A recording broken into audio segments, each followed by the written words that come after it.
Welcome to The Explainer. Today, we are diving into a really important report all about AI bias. We're going to uncover its hidden costs, sure, but also the surprising business opportunities that come from actually getting it right. So, to really get a feel for what's at stake here, let's just start with a story. It's a tale of two AIs, and it perfectly shows how different approaches can lead to totally different experiences for you, the user. All right, so picture this. On one hand, you've got a pretty common situation. You have a bit of an accent, you make a simple request to your voice assistant, and nothing. It just fails. It's frustrating, right? And in that one moment, trust is broken. But now, imagine a different AI, one that was designed from the ground up to be inclusive. You make the same request, and it just works. Seamless. That difference, it's not just technical, it's emotional. Because that one little failure can make a person feel completely invisible, totally excluded.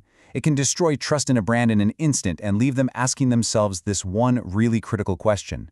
It's not about a small inconvenience, it's about feeling like you belong. And you know, that feeling of being left out, it isn't just a personal thing. The data is crystal clear. AI bias has a huge, measurable impact, not just on society, but directly on a company's bottom line. Let's just start with the really big picture. A pretty stark analysis from McKinsey warns that if we let it go unchecked, generative AI could actually make the racial wealth gap wider by an incredible $43 billion every single year. I mean, the societal stakes here are just enormous. Okay, so how does that translate to business? Well, how about this? A full third of consumers say they would seriously consider dropping a product if they found out its AI was biased. Just think about that. For every 3 customers you have, one of them is ready to walk away over this issue. And honestly, it's no wonder people are willing to leave, because they care about this a lot. When they were asked to rank the most important things in an AI product, consumers put fairness and lack of bias at number 2. The only thing they cared about more was just basic accuracy. But here's what's so fascinating. It's why they care. For most people, this isn't some abstract ethical discussion. No, they see bias as a fundamental quality problem. The top reasons are super practical. They just believe that fair AI gives you more accurate results and leads to better communication. Simple as that. And that concern, it really ramps up when the stakes are highest. People are most worried about bias where it can do the most damage. More than half are concerned about it in healthcare, and right behind that are education and finance. I mean, these are the areas where one biased decision can literally change a person's life. All right, let's flip the coin for a second, because all of this data really presents a clear choice for businesses. You can look at bias as just another risk you have to manage, or you can see fairness as a really powerful competitive advantage. And here are those two paths, laid out pretty clearly. On one side, you're constantly playing defense. You're risking losing customers, you're dealing with compliance headaches. But on the other path, you're playing offense. You're using inclusivity to capture whole new markets, to build incredible loyalty, and to drive the kind of innovation that your competitors just can't touch. So the real takeaway is this, and it's captured perfectly here by experts at PwC. Building fair AI isn't about checking a box. It is an active strategy that literally transforms trust into competitive advantage. And hey, this isn't just a theory, right?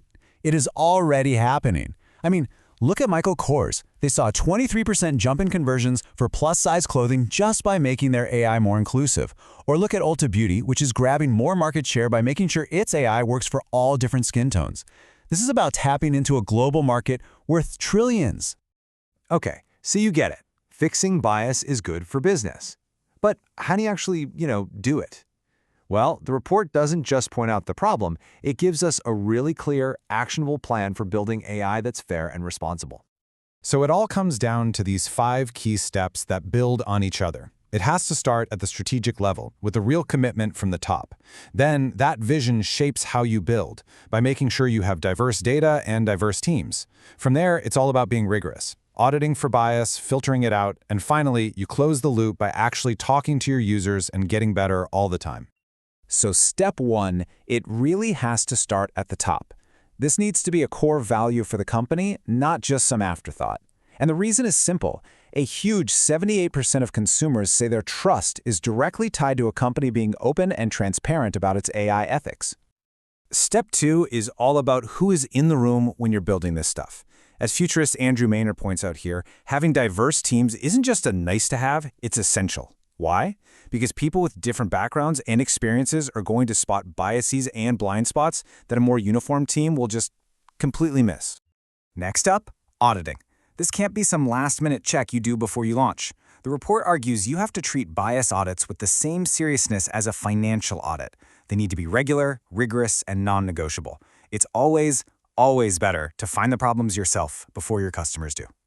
And finally, the work is never really done.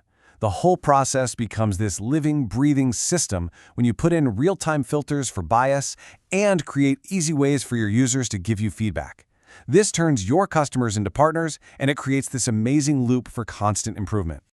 And when you put all of these steps together, you get what the report calls a virtuous cycle. Committing to the vision makes it easier to diversify your teams. Those diverse teams are way better at auditing. Auditing shows you what you need to fix, and engaging with users just feeds that whole cycle all over again, driving it forward. So I'll leave you with this to think about. As consumers, our expectations are now pretty darn clear. The real challenge, and honestly the massive opportunity for every brand out there, is to stop just building AI and start building AI that proves, without a doubt, that it was built for us.